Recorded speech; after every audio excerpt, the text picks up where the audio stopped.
Good morning बेटा। Last lecture पे हम लोग स्पर्मेटोजेनेसिस के बारे में कर रहे थे। वहाँ पे मैंने बताया था लास्ट पॉइंट पे स्पर्मियोजेनेसिस क्या होता है, ठीक है ना। स्पर्मियोजेनेसिस में स्पर्मेटिड जो है स्पर्म में कन्वर्ट होता है। Means in other word we can say that कि स्पर्मेटिड का मैच्योर फॉर्म क्या होता है, स्पर्म होता है। तो स्पर्म का स्ट्रक्चर पहले करते हैं, ठीक है ना। आफ्टर दैट हम लोग oogenesis कर लेंगे, ठीक है। तो पहले तो स्पर्म का स्ट्रक्चर देखते हैं, आफ्टर दैट oogenesis की प्रोसेस को हम लोग करेंगे, ठीक है। स्पर्म का स्ट्रक्चर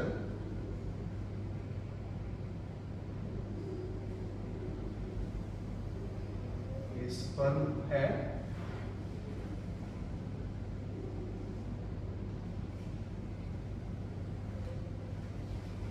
थोड़ा सा स्ट्रक्चर को और इलेबोरेट करेंगे। स्ट्रक्चर को थोड़ा सा और इलेबोरेट करना होगा। यहाँ पे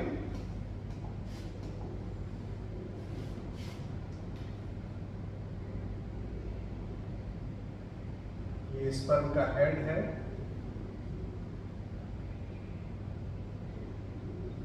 इसका नेक है, नेक के बाद ये इसका बॉडी पोर्शन है, बॉडी पोर्शन के बाद ये इसका टेल है, ठीक है ना। तो ये इसका हेड वाला रीजन था, ये इसका नेक वाला रीजन है, ये इसका बॉडी है, बॉडी के बाद ये इसका टेल वाला रीजन है, इसका ये टेल वाला रीजन है। क्लियर है बात। तो हेड में इसका अगर हेड में देखेंगे हम लोग, हेड वाला जो रीजन है, जो हेड रीजन है इसका,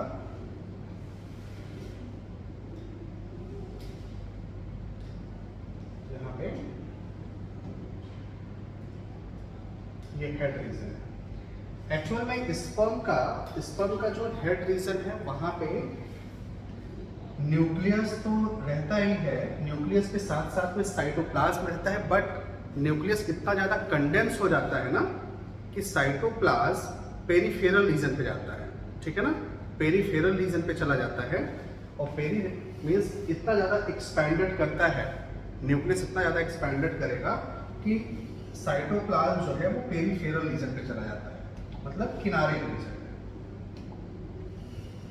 किनारे वाले रीजन पे चला गया। यहाँ पे अगर देखें तो ये वाला जो रीजन है ये साइटोप्लाज्म वाला रीजन है, ये साइटोप्लाज्म हो गया, ये साइटोप्लाज्म, ठीक है। ऐसे साइटोप्लाज्म को क्या बोलते हैं, ग्लिया बोलते हैं। क्या बोलते हैं, ग्लिया बोलते हैं। ऐसे साइटोप्लाज्म को क्या बोलेंगे, ग्लिया बोलेंगे। यहाँ पे भी साइटोप्लाज्म काफी थिन लेयर हो जाता है, मतलब यहाँ पे न्यूक्लियस काफी कंडेंस हो गया, और न्यूक्लियस कंडेंस हो गया तो न्यूक्लियस आपको यहाँ पे देखिए, जैसे ये न्यूक्लियस वाला पार्ट है, ये न्यूक्लियस हो गया बेटा। इसके हेड में ये न्यूक्लियस है, इसके हेड रीजन में साइटोप्लाज्म हो गया, न्यूक्लियस हो गया। दूसरा चीज हम लोग और भी क्या देख सकते हैं, यहाँ पे आगे के पोर्शन में अगर देखेंगे, आगे के पोर्शन में तो यहाँ पे होता है एक्रोसोम होता है, एक्रोसोम। और इस एक्रोसोम की जो सिंथेसिस होती है, इस एक्रोसोम की जो सिंथेसिस होती है हेड रीजन में ही होता है, गोल्गी बॉडी होता है। तो means Golgi body responsible for the synthesis of acrosome, और एक्रोसोम मीन्स ये फर्टिलाइजेशन के लिए बहुत इंपॉर्टेंट है, ठीक है ना। एक्रोसिन, ये मीन्स इसमें एक्रोसिन एंजाइम्स होता है, लेटिक एंजाइम होता है, ठीक है, जो कि हेड के अंदर न्यूक्लियस को पहुंचने में हेल्प करता है। तो गोल्गी बॉडी की हेल्प से ये बनता है। दूसरा चीज है, यहाँ पे नेक रीजन है, और नेक रीजन में दो सेंट्रियोल्स होते हैं। एक तो हेड के पास में है जिसको प्रॉक्सिमल सेंट्रियोल बोलते हैं, दूसरा क्या है, इस हेड से थोड़ी सी डिस्टेंस पे है जिसको बोलते हैं डिस्टल सेंट्रियोल बोलते हैं। तो ये प्रॉक्सिमल सेंट्रियोल हो गया, ये प्रॉक्सिमल सेंट्रियोल है एंड ये डिस्टल सेंट्रियोल है। और डिस्टल सेंट्रियोल की एक खासियत होती है, ये टेल तक मींस टेल फाइबर को मींस बाइंड करता है यहाँ पे, इसीलिए टेल टूटती नहीं है, इसीलिए स्पर्म की टेल टूटती नहीं है इतना तेजी से मूवमेंट करने के बावजूद भी। वो कहाँ से कनेक्टेड है? डिस्टल सेंट्रियोल से कनेक्टेड है। और ये पार्ट कहाँ पे मौजूद है? नेक रीजन में। ठीक है, थोड़ा सा हम और भी देखें यहाँ पे स्ट्रक्चर को, तो यहाँ पे क्या है, यहाँ पे माइटोकॉन्ड्रिया प्रेजेंट होता है। माइटोकॉन्ड्रिया और मींस 15 से 20 माइटोकॉन्ड्रिया यहाँ पे होते हैं, मींस 15 to 20, 15 to 20। क्लियर है बात? यहाँ पे माइटोकॉन्ड्रिया मौजूद होते हैं और यहाँ पे भी 2 सेंट्रियोल्स होते हैं। ठीक है, यहाँ पे भी 2 सेंट्रियोल्स होते हैं। वो सेंट्रियोल इसलिए प्रेजेंट होते हैं बेटा कि माइटोकॉन्ड्रिया स्लिप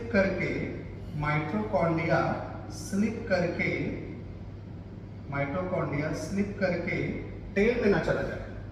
ठीक है ना, इसलिए यहाँ पे भी 2 सेंट्रियोल्स प्रेजेंट होते हैं। अभी एक एक को हम लोग बनाते चलेंगे, आफ्टर दैट उसको और एक्सप्लेन करेंगे। तो ये वाला जो रीजन है ये बॉडी रीजन हो गया और ये वाला रीजन क्या हो गया? टेल रीजन हो गया। तो पहले एक बार स्पेसिफाई कर देते हैं हेड को। ये वाला रीजन जो है इसको हेड बोलते हैं, ये हेड रीजन हो गया। एंड ये रीजन जो हो गया नेक रीजन हो गया। नेक के बाद फिर हो गया नेक रीजन के बाद होता है बॉडी रीजन हो गया। एंड बॉडी के बाद हो गया टेल रीजन हो गया, मीन्स टेल रीजन। क्लियर है बात? समझ में आ रही है बात?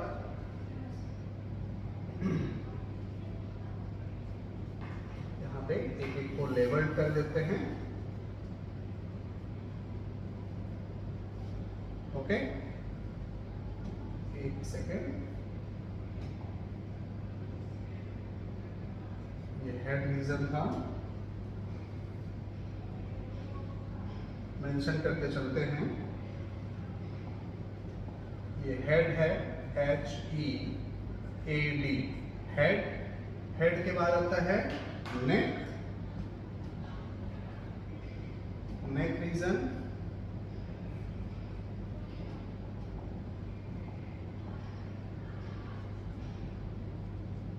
ये नेक रीजन है।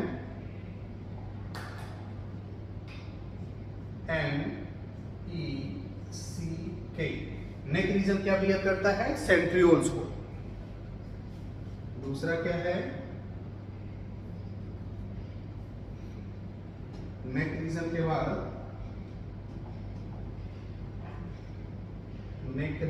बाद आता है आपका बॉडी क्या बिहेव करता है? माइटोकॉन्ड्रिया। बॉडी माइटोकॉन्ड्रिया को बिहेव करता है,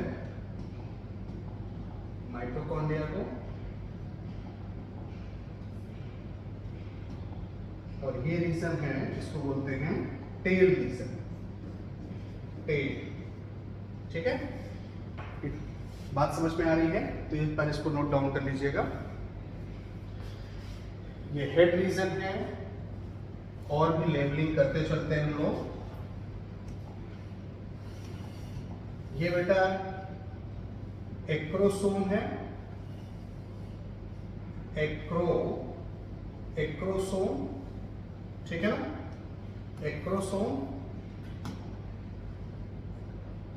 एक्रोसोम है। Acrosome help in the fertilization, इसमें हेल्प करता है ये फर्टिलाइजेशन में।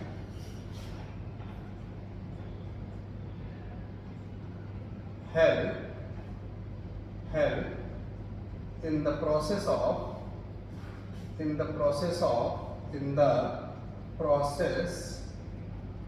process of fertilization in the process of fertilization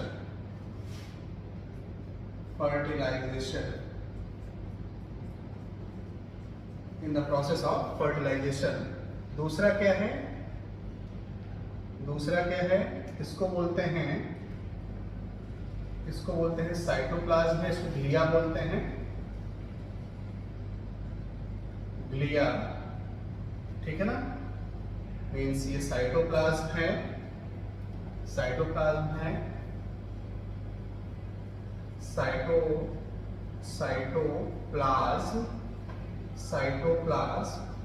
इन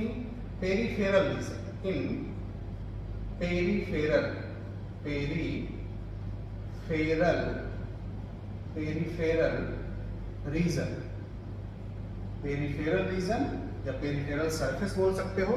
ये काफी कंडेंस्ड न्यूक्लियस है,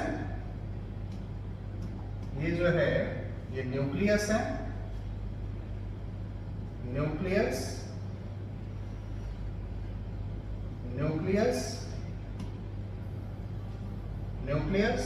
एंड इसको बोलते हैं proximal centriole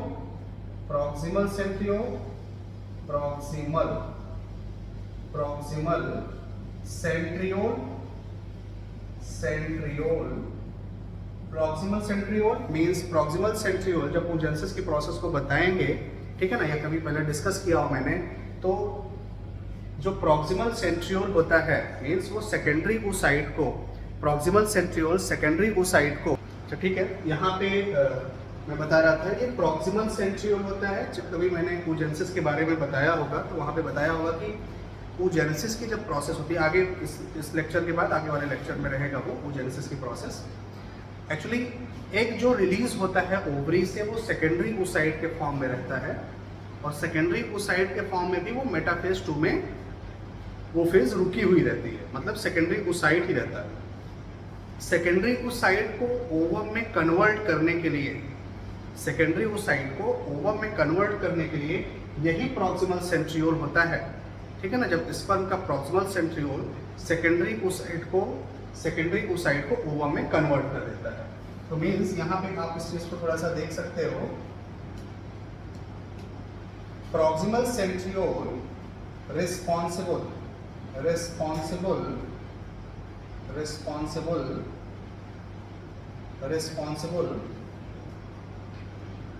responsible for the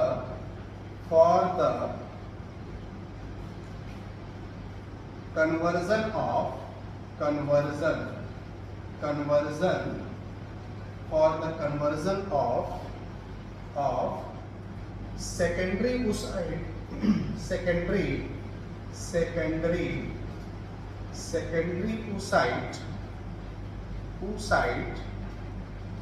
secondary oocyte into ovum या egg। क्लियर है बात, ठीक है।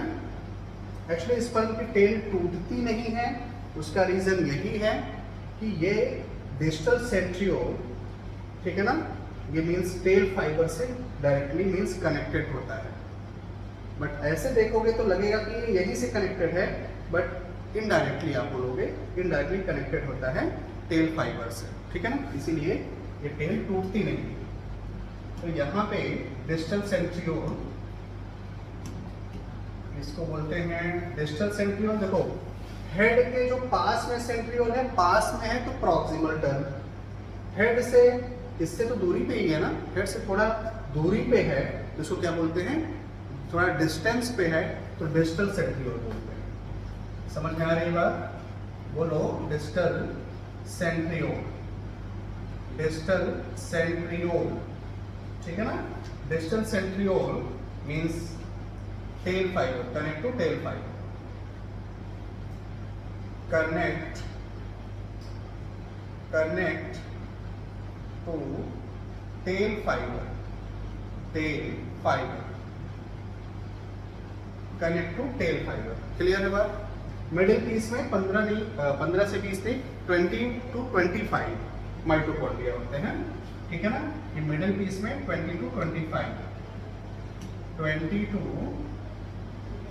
Means mitochondria. माइटोकॉन्ड्रिया में थोड़ा सा कुछ इस तरीके से दिखा दें, ऐसे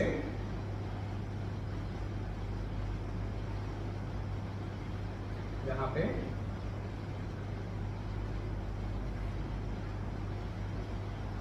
ठीक है ना। माइटोकॉन्ड्रिया है तो माइटोकॉन्ड्रिया यहाँ पे mitochondria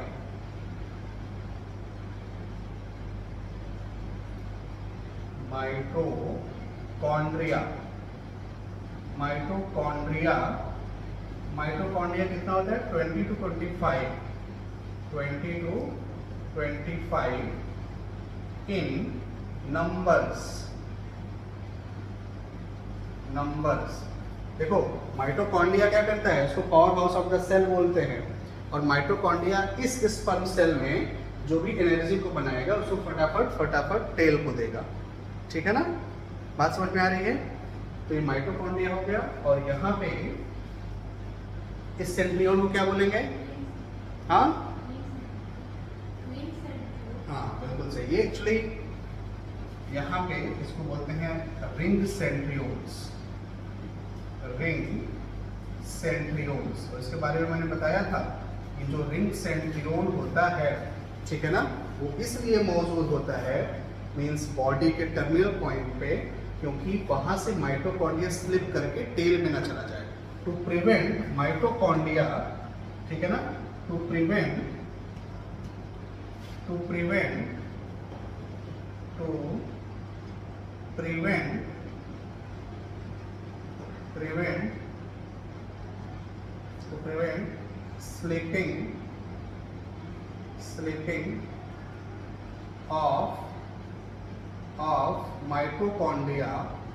slipping of mitochondria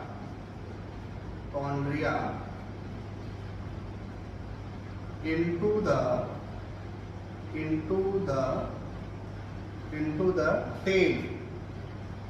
the tail, ठीक है ना। इसको रिंग सेंट्रियोल बोलेंगे। इतनी बात समझ में आई बेटा। और इस मिडिल वाले पीस में भी जो मिडिल वाला ये जो बॉडी पार्ट है बेटा ना, इस बॉडी पार्ट में भी जो साइटोप्लाज्म होता है, वो काफी पेरिफेरल रीजन पे होता है। कहाँ पे होता है? पेरिफेरल रीजन पे होता है। इसको बोलते हैं मैनकिटी बोलते हैं। क्या बोलते हैं? मैनकिटी बोलते हैं। जब पहले होता था एग्जाम तो क्वेश्चन पूछा जाता था, बट यहाँ पे थोड़ा सा मेमोराइज कर लेना आप लोग। इसको क्या बोलते हैं? मैनकिटी बोलते हैं।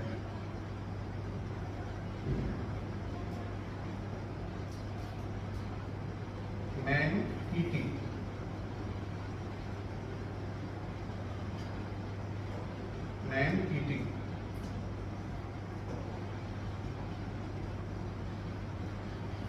क्लियर है बात? मैनचीटी बोल सकते हो, ठीक है ना। क्लियर है बात? ठीक है ना, यहाँ तक हो गया। अब इसके बाद हम लोग थोड़ा सा आगे करेंगे, वो है हमारा oogenesis, ठीक है ना। स्पर्मेटोजेनेसिस कर लिया। स्पर्मेटेड का जो मैच्योर फॉर्म है उसे क्या बोला? स्पर्म बोला। स्पर्म का स्ट्रक्चर ऑफ स्पर्म है ये, यहाँ पे आप डिनोट कर लीजिए, structure of sperm, FIG, structure of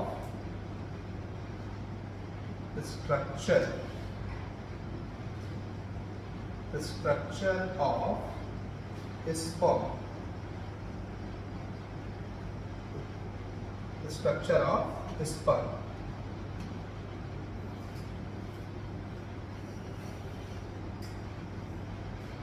ठीक है।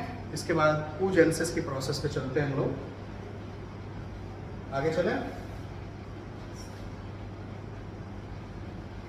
Spermatogenesis complete, and after that oogenesis वाला जो टॉपिक है उसको प्रोसीड ऑन करते हैं। oogenesis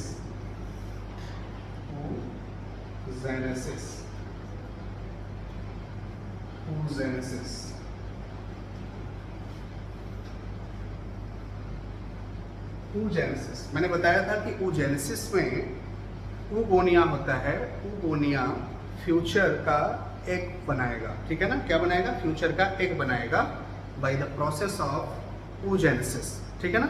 और आप जानते हो जो भी oogenesis की प्रोसेस होती है, जैसे आपने स्पर्मेटोजेनेसिस देखा था, वहाँ पे मियोसिस हो रही थी, इसीलिए तो डिप्लॉयड से हेप्लॉयड का फॉर्मेशन हुआ, ठीक है ना। उसी तरीके से यहाँ पे भी oogenesis की प्रोसेस जब आप करते हो तो यहाँ पे जितने भी oogonia हैं वो डिप्लॉयड ही हैं, ठीक है ना, जितने भी oogonia हैं वो डिप्लॉयड ही हैं।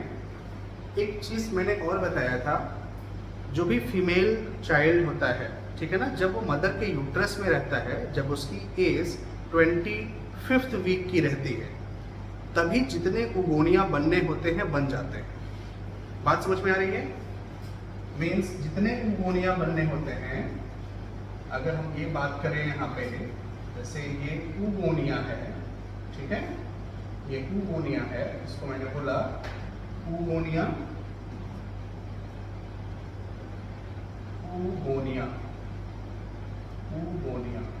ठीक है ना। तो oogonia जो है, अगर हम यहाँ पे देखें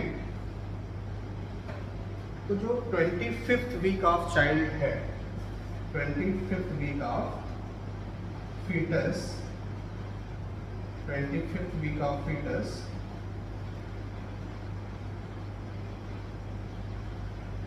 25th week, 25th weeks of fetus, 25th का वीक का जो फीटस होता है उसमें a couple of million number of oogonia बन जाते हैं। कितने बन जाते हैं बेटा? अ कपल ऑफ, 2 ओवरी होता है ना, बोलो, a couple of million number of, millions oogonia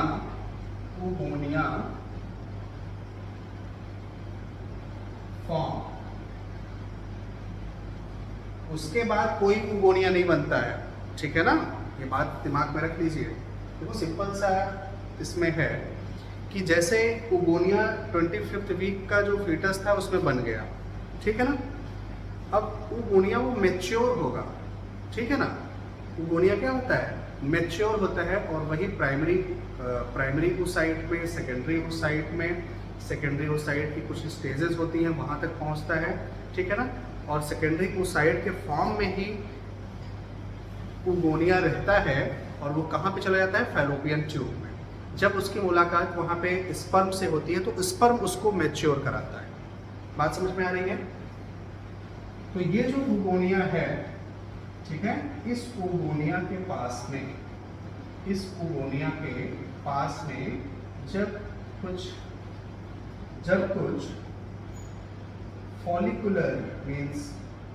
follicular sales आते हैं, ठीक है ना, फॉलिकुलर सेल्स आते हैं तो वो इसको मैच्योर कराने का काम करते हैं, ठीक है ना। क्या कराने का काम करते हैं? मैच्योर कराने का काम करते हैं, और इसको कुछ टाइम पे बोलते हैं प्राइमरी फॉलिकल बोलते हैं। क्या बोलते हैं? प्राइमरी फॉलिकल बोलते हैं।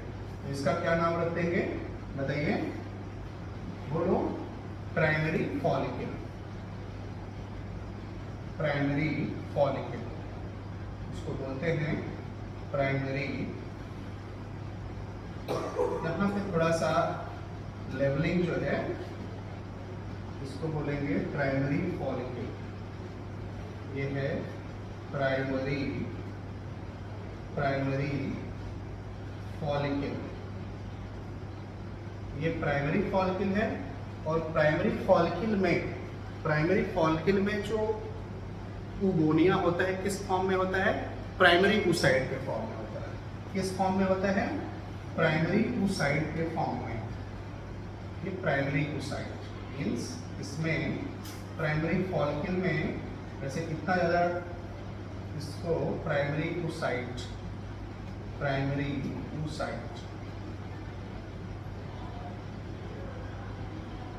यहाँ पे इसको थोड़ा सा इरेज करते हैं।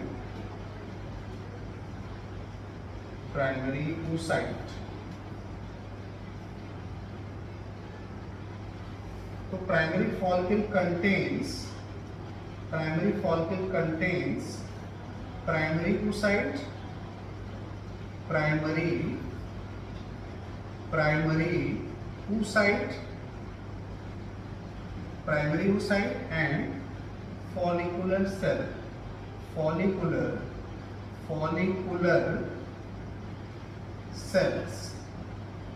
follicular cells। बात समझ में आ रही है? ये एक्चुअली जो प्राइमरी फॉलिकल होती है ना, ये प्राइमरी फॉलिकल मैच्योर होने की कोशिश करती है बाय द प्रोसेस ऑफ बोलिए, by the process of meiosis. लेकिन यहाँ पे होता क्या है, ये मियोसिस 1 की जब प्रोसेस इसमें चलती है, मियोसिस 1 की जब प्रोसेस चलती है तो ये प्रोसेस रुक जाती है। मियोसिस 1 की जो प्रोसेस चल रही है, this means meiosis 1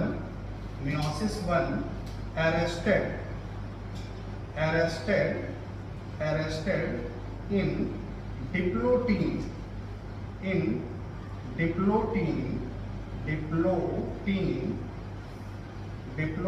of prophase 1।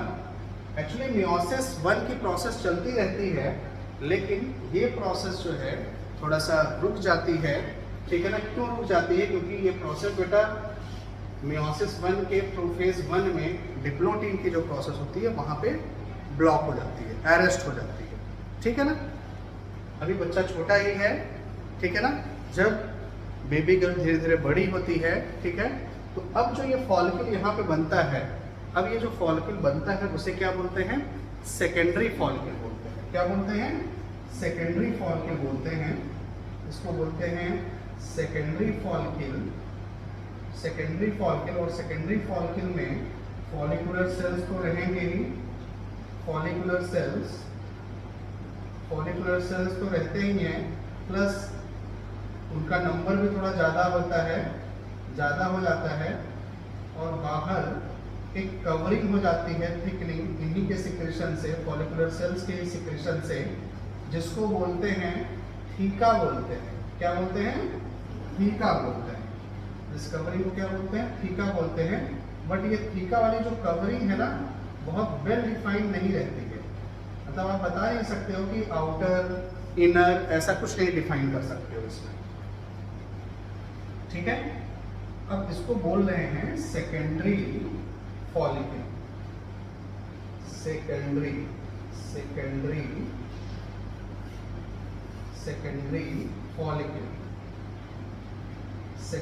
Follicle. और इस सेकेंडरी फॉलिकल में क्या क्या स्ट्रक्चर आपको देखने को मिलता है? प्राइमरी oocyte अभी भी है, प्राइमरी oocyte अभी भी है। प्राइमरी oocyte के साथ साथ में फॉलिकुलर सेल्स भी है बेटा, फॉलिकुलर सेल्स। और एक कवरिंग आपको जो दिखती है उसको बोलते हैं थीका बोलते हैं। क्या बोलते हैं? थीका बोलते हैं। थीका एक्चुअल में जब ये प्राइमरी फॉलिकल या मींस इसके पहले जो प्रीमोर्डियल फॉलिकल होता है ना, प्रीमोर्डियल फॉलिकल, जब ये प्रोसेस चलती रहती है तो कुछ जो उगोनिया होते हैं, ठीक है ना, उनको बोलते हैं रेस्टिंग फेज में चले जाते हैं, ठीक है ना। तो उसको बोलते हैं उगोनिया एट्रेसिया, ठीक है ना।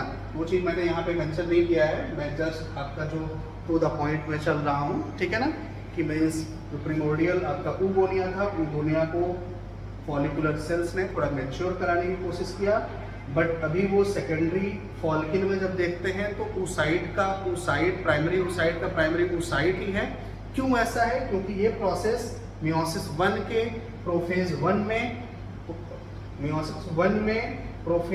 में, ठीक है, मियोसिस के प्रोफेज 1 में डिप्लोटिन में अरेस्ट हो जाती है प्रोसेस, ठीक है ना। जब मैच्योरिटी आती है, मतलब जब फीमेल में मैच्योरिटी आना शुरू होती है, मैच्योरिटी किस मीन्स मैच्योरिटी को कौन दिखाता है?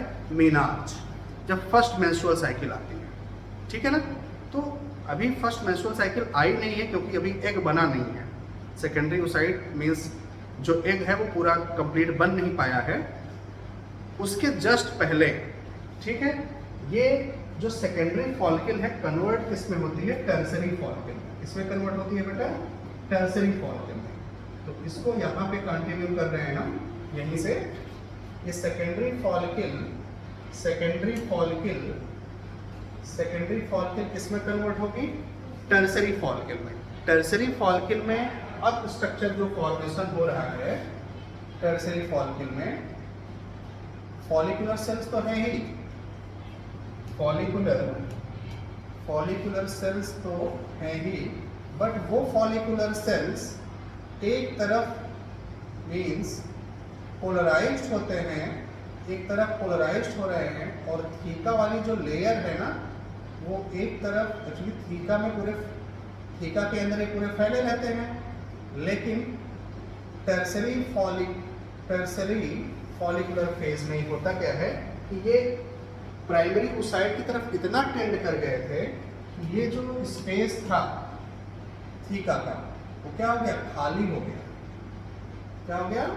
खाली हो गया। दिख रहा है? और इस खाली वाले स्पेस को बोलते हैं एंट्रम बोलते हैं, ठीक है ना, एंट्रम बोलते हैं। और इतना ज़्यादा फॉलिकुलर सेल्स एस्ट्रोजन का सिक्रेशन करते हैं कि जो प्राइमरी ओसाइट है वो सेकेंडरी ओसाइट में कन्वर्ट हो जाती है। क्लियर है बात बेटा? बोलिए। देखो मैं जब ट्रांसफर सेक्शन ऑफ ओवरी बता रहा था तब भी सारी चीज़ें बताया था मैंने, ठीक है ना। और यहाँ पे ये जो लेयर होती है थीका वो इतना वेल डिफाइंड हो जाती है, इसमें आसानी से बता सकते हैं कि कौन सी थीका की आउटर लेयर है और कौन सी थीका की इनर लेयर है। बात समझ में आ रही है? ठीक है, इसमें हम आसानी से बता सकते हैं। तो इसको इंडिकेट करते हैं हम यहाँ पे टर्शियरी फॉलिकल। क्या बोलते हैं? Tertiary follicle. Tertiary follicle, tertiary follicle. और टर्शियरी फॉलिकल में क्या होता है? क्या क्या चीजें आपको देखने को मिल रही है यहाँ पे? टर्शियरी फॉलिकल में सेकेंडरी मीन्स प्राइमरी ओसाइट की जगह पे क्या हो गया? सेकेंडरी ओसाइट हो गया। Secondary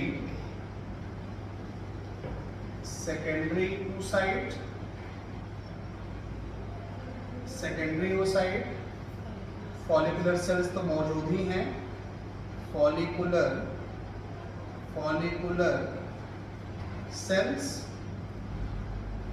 cells. दूसरा क्या है? थीका जो है वो वेल डिफाइंड हो जाती है, means theca interna and theca externa में। थीका जो है एक्सटर्ना और इंटरना में। एक्सटर्ना और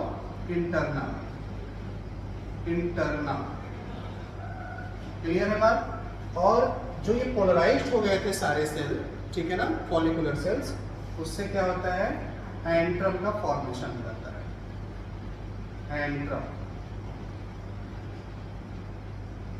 एंट्रम का फॉर्मेशन हो जाता है।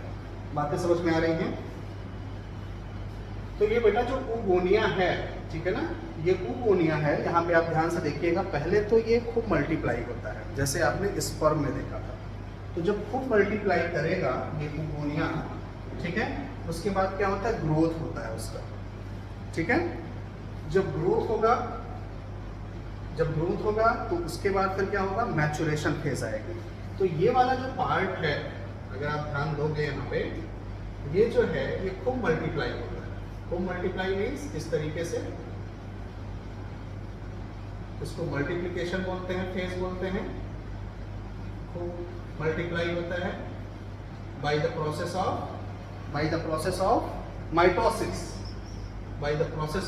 माइटोसिस, ठीक है ना। आफ्टर दैट ग्रोथ होता है and after that maturation phase होता है। क्लियर है बात? तो यहाँ पे आप देखोगे, अगर इसको हम लोग फेज वाइज इसको डिवाइड करें, तो पहला जो फेज है उसको बोलते हैं, जो पहला फेज है उसको बोलते हैं multiplication phase. Multiplication phase, multiplication phase. And after that growth phase होता है। आफ्टर दैट ग्रोथ फेज होता है, ग्रोथ फेज,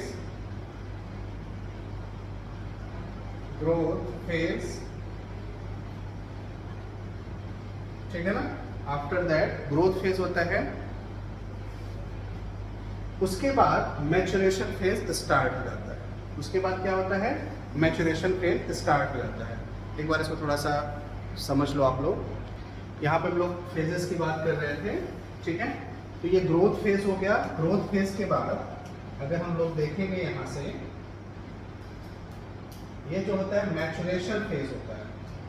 मैच्योरेशन फेज क्या होता है, मैच्योरेशन फेज, मैच्योरेशन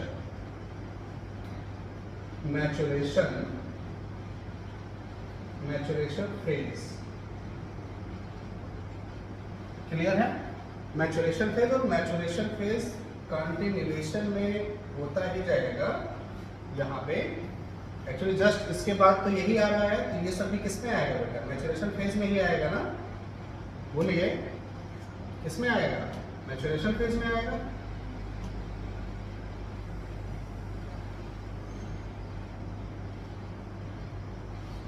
क्लियर है बात, ठीक है। या इसको ऐसे कर देते हैं हम, बीच में पार्टीशन कर देते हैं, ठीक है ना। थोड़ा सा विजिबिलिटी थोड़ा दिखेगी।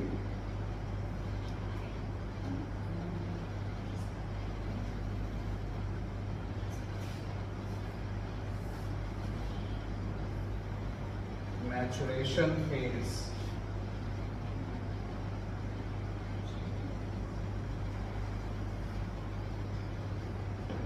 अब इसको बना देते हैं मैच्योरेशन फेज।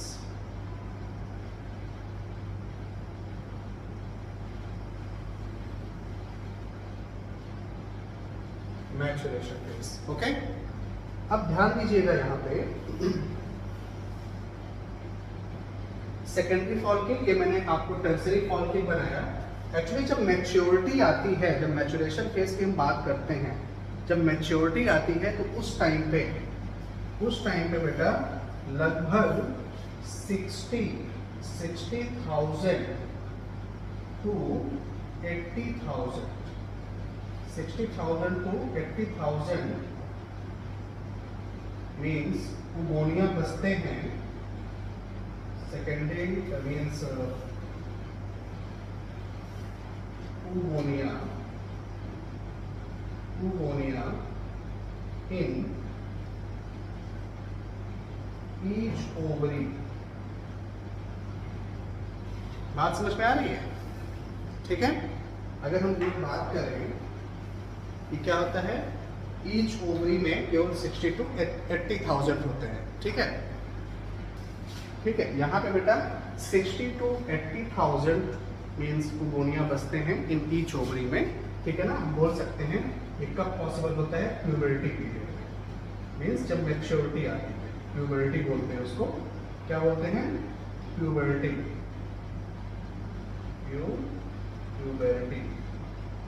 ठीक है ना। उस पीरियड में क्या होता है, केवल 60 to 80,000 उगोनिया बसते हैं ईच ओवरी में। इसीलिए फीमेल की जो एज है शादी की वो कम रखी गई है। ऐसा नहीं कि ज़्यादा टाइम रख दिया जाता, भाई गवर्नमेंट के पास में सारा साइंटिफिक रिपोर्ट आता है, ठीक है ना। इसीलिए लड़कियों की जो मैरिज का है वो 18 ईयर रखा गया है।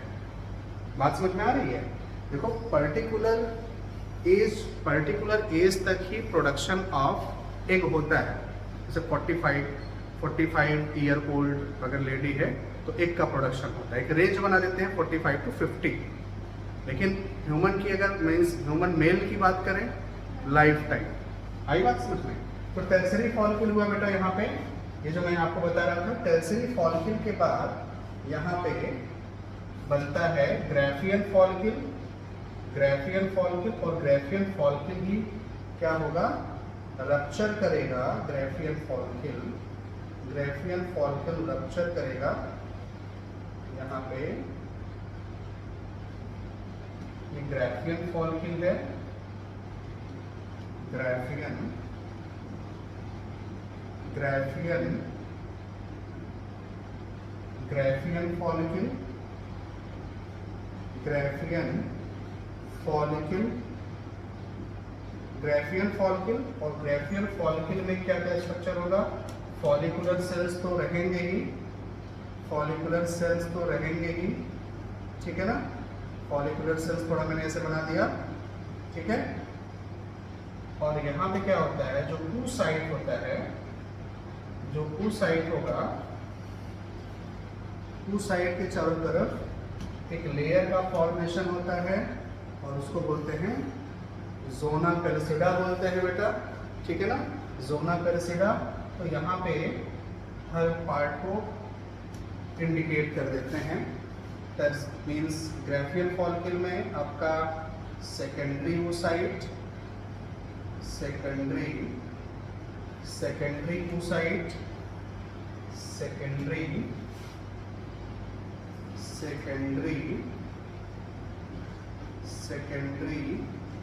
oocyte, secondary oocyte. After that, follicular cells, follicular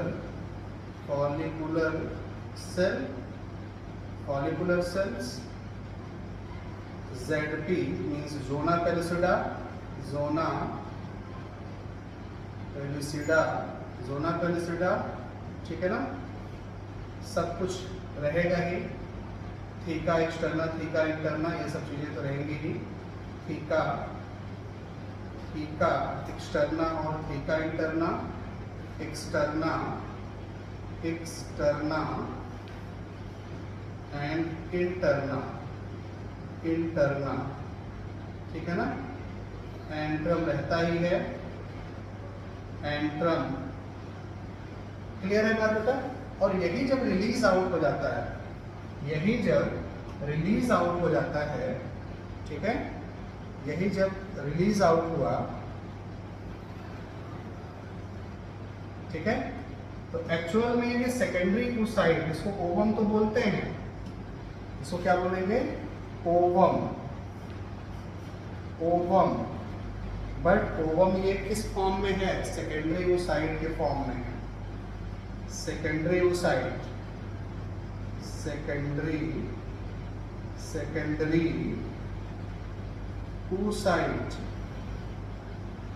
secondary oocyte के फॉर्म में है। और ये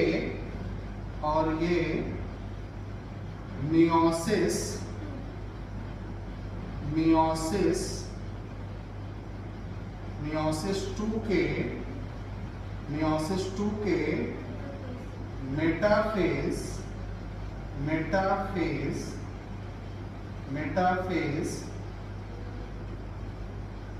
2 में क्या है, अरेस्टेड है,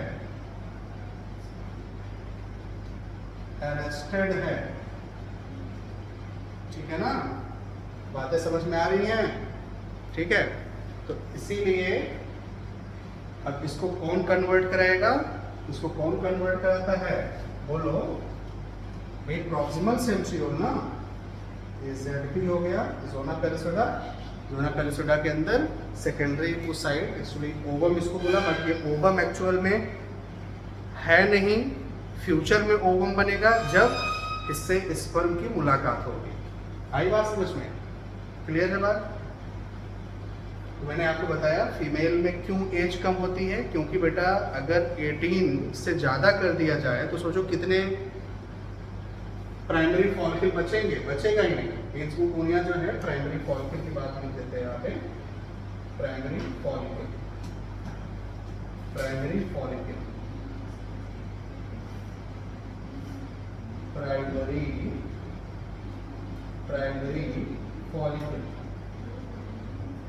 प्राइमरी फॉलिकल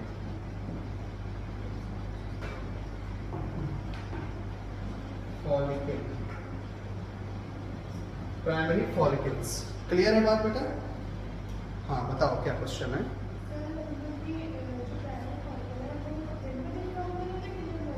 हाँ बिल्कुल, देखो यहाँ पे क्या होता है ना, यहाँ पे एक चीज